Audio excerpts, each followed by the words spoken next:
Presidente, diputatuok, arratsalde on. Deuda histórica. Deuda histórica es el concepto que se acuñó hace ya mucho tiempo para definir a la deuda contraída por los países colonizadores sobre los países oprimidos, aquella que les había expoliado sus riquezas, que había explotado a sus gentes y que había ocupado sus territorios. Sin embargo, con el paso del tiempo, el concepto de deuda histórica ha sido empleado para más circunstancias, para más realidades de la vida de las sociedades. Se ha utilizado para señalar aquella deuda contraída por quien no lleva a efecto un derecho contraído o un derecho adquirido por la ciudadanía. Se ha utilizado el concepto de deuda histórica para territorios que se sienten agraviados con respecto a realidades más globales, o se ha utilizado también para señalar y denunciar la realidad patriarcal en la que vivimos para con las políticas que tienen en la discriminación de género su base de funcionamiento.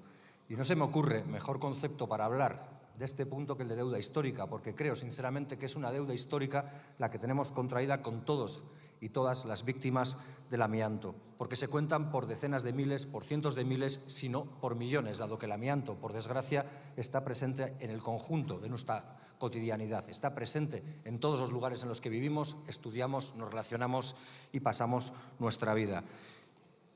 Por desgracia, el Estado español tiene una deuda histórica con los afectados por el amianto, con las víctimas del amianto, porque es mucho lo que pudo hacer el Estado español y no hizo.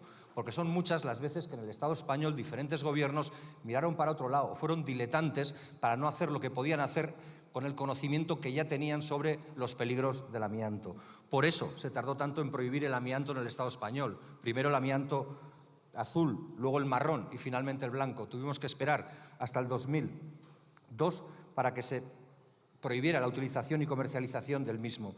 Y se llegó tarde también al Fondo de Compensación para las Víctimas del Amianto, porque ya en el 2007 Francia había diseñado y había dotado un plan económico para dar respuesta a las víctimas del amianto. Porque ya más tarde, en el 2002 Francia, y en el 2007 Bélgica, a través de otro fondo de compensación, ya había hecho lo mismo. Y por tanto ejemplos tenía el Estado español y, por desgracia, víctimas también para poder haber hecho algo. Y sin embargo prefirieron esperar. Y son muchas las iniciativas que se han llevado a cabo. Y pocos debates demuestran a veces la inutilidad de una Cámara como esta, como este mismo debate. Como un debate que tiene que venir aquí de manera reiterada, de manera, diría que casi crónica, para que al final se pierda en el marasmo de la burocracia.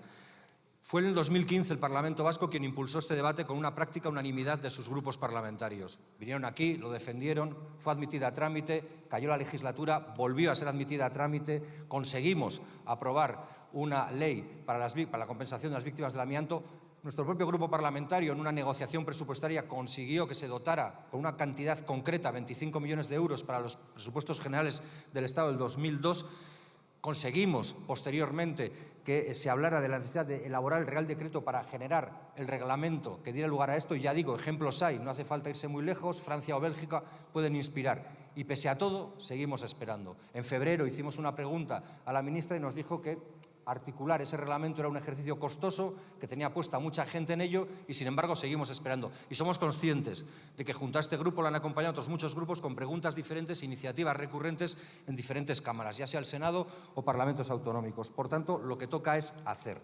Lo que toca es hacer de una vez por todas, no demorar más esta solución, sí. Y necesitamos que el fondo tenga una garantía económica suficiente, porque es verdad que la dotación inicial no era sino eso, una dotación inicial para lo que se necesita. Baste tener en cuenta que en Francia llevan destinados más de 6.000 millones de euros a ese fondo de compensación.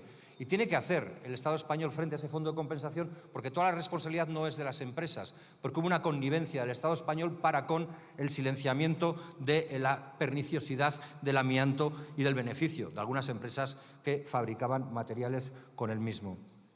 Y pedimos también que no se demore por respeto a los familiares y víctimas del amianto, a quienes no están y a quienes todavía hoy lo sufren. Son miles las personas que han fallecido y son muchísimas más las personas que sufren de cualquiera de las enfermedades derivadas del amianto.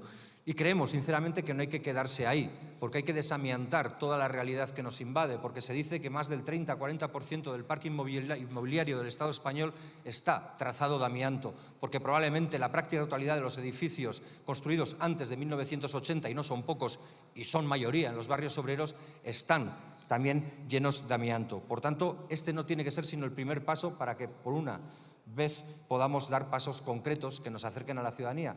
Y creo que huelga decir, que sobra decir qué es lo que va a realizar o lo que va a votar nuestro voto, porque es lo que ha hecho siempre, porque somos absolutamente previsibles, tenemos palabra, hacemos lo que decimos y decimos lo que hacemos. Las asociaciones saben que estamos siempre de su lado y eso no va a variar con una u otra firma.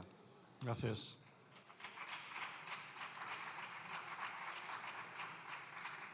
Por el Grupo Parlamentario Junts.